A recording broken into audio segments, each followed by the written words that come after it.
Hi, this slideshow is meant to give you some ideas about how to write a good conclusion for a persuasive essay. Take notes as you watch this and feel free to pause the video at any time if you need to catch up.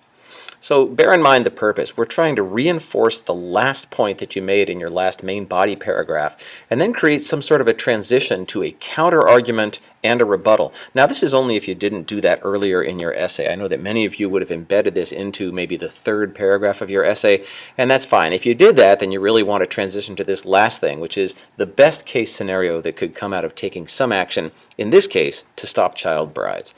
Let's look at these one at a time. When we talk about reinforcing the last point, you really want to expand upon the points that you made. This is not the same thing as restating them. Remember, avoid summarizing because that gets really boring. Instead, use 1 to 2 sentences to develop the ideas a little bit further than you did in the previous paragraph. Look at this for an example. Following up on the last body paragraph that talked about 3 possible solutions, we could start off by saying these steps can make a difference, potentially saving the lives of millions of girls. And in doing this, we've expanded upon those ideas and we're ready to transition to the next topic.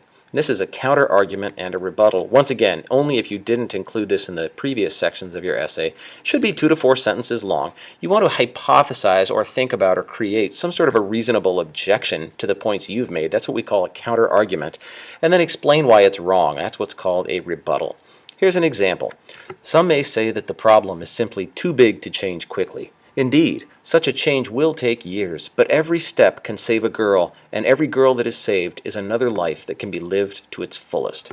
And I think that does a good job explaining what one counter-argument would be, the sort of cynical, we can't really change anything argument, and then an explanation that even saving one or just a few girls is a great thing.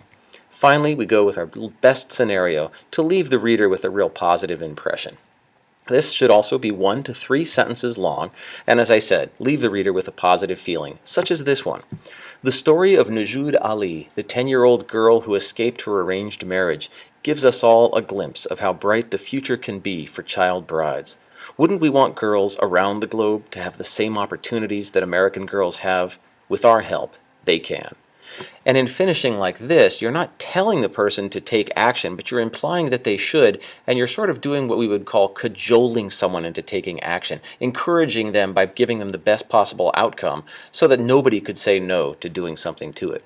Once you've done that, your conclusion is finished. Make sure you save it in a Google Doc, and then you will want to copy and paste it into a Juno Doc. Look for the assignment that says Persuasive Essay Conclusion Paragraph.